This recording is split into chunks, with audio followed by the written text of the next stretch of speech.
UZODINMA a very very quick one. Aburu no get mgbe na ebe akwu okwu maka one girl jidere onye organ harvester burulie na keke boss, you know, yicha ye egwu n'ime keke boss buruzie ye ga side ebe Dick Tiger je rape ye 3 times, you know, mecha to happen ya. So one day, as fate may have it, this girl agaga who this man ebe chori je nwo ya na alo were here, you know, was he a mayor onye na aru na civil defense mayor Russia within the civil defense in dozo. He gide that guy may arrest buru gawa civil defense. Oya ka no na civil defense otu ha sha handle ga the matter, especially the commandant IMO civil defense basilica Igwe bueze. Otu basilica ahụ sha handle ga the thing. I dey that woman mma, the woman ejezi ma here to commissioner of police. Asịa ka Tiger base bia buru that man so that ka enwe ike jụọ ya ajụjụ mana kpọmkwem ma ọwụ organ harvester ma ọwụ. Ozugbo na agwala the commandant of civil defense Imo State basilica ahụ ozugbo na agwala ya piam. You release the guy. Nare go release the guy.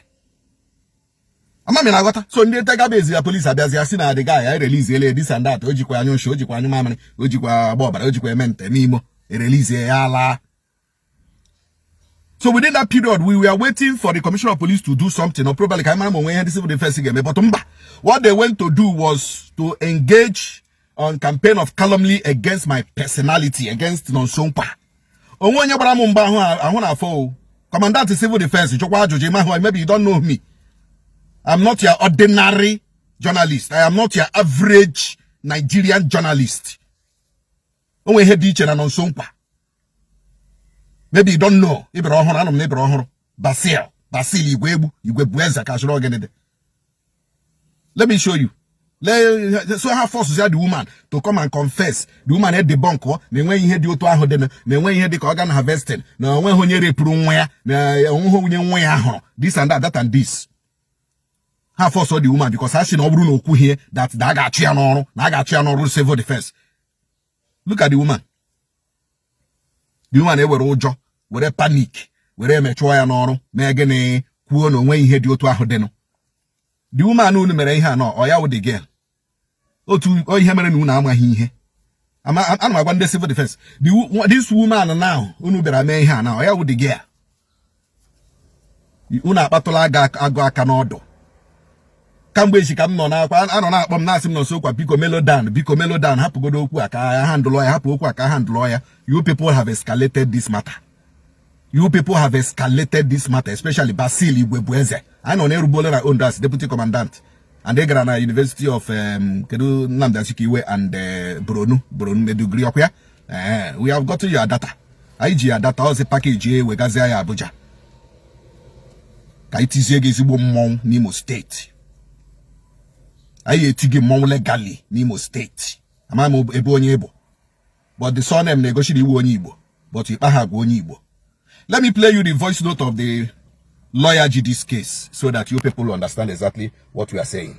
Charles Mwenkonye,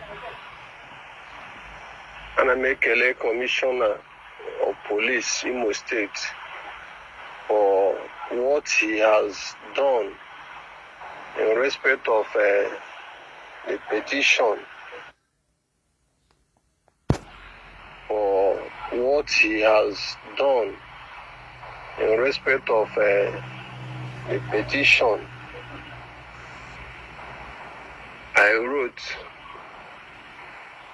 against the organ harvester, the rapist, and the armed robber. Onye nke nere my client rape boya, rob boya. No panele agwe na hound organ harvester. Mana site na mana Chineke onye kwupụtara onwe ya dịka onye shikwe the same village. Chineke ya zọpụta ya. The young man refused to use her to do the rituals. And on a wutem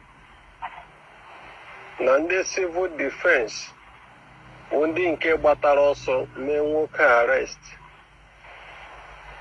release ya dịka anyị kwuru n'oge gara aga. Ụkwọnọ nke anyị mere mkpesara Commissioner of Police Imo State to look into the matter, and upon which our petition gbasara mkpesara gbasara nwata nwanyị a ihe dị otu a mere. The Commissioner of Police tried by referring the petition to Tiger Base to look into the matter. But on a man despite the effort of the Tiger Base Imo State to look into this matter, but the commandant or the people who are behind this issue at civil defense actually at this investigation go on. Ha kwere nkwa n'oge gara aga na ha ga-akpọghachite nwa amadi a onye nke ha release na-ekwu na oji ha ahụ n'onye ha ji release an armed robber, a rapist, a man who said, see, the job we do in Imo State is to kidnap people and harvest their organs. Ka anyị na-elekwa anya ka nke a na-aga n'ụbọchị nke taa 8th of April 2024, nke nwata nwaanyị a our client bere akwa bịa n'ọfịs anyị again na-agwa anyị that na ndị civil defense ndị nọ n'isi na-enye mmanya ezigbo threat iji mee sure na case a ekwuliteghị okwu ya again. Nwata nwaanyị a na-achọ justice na ihe mere ya.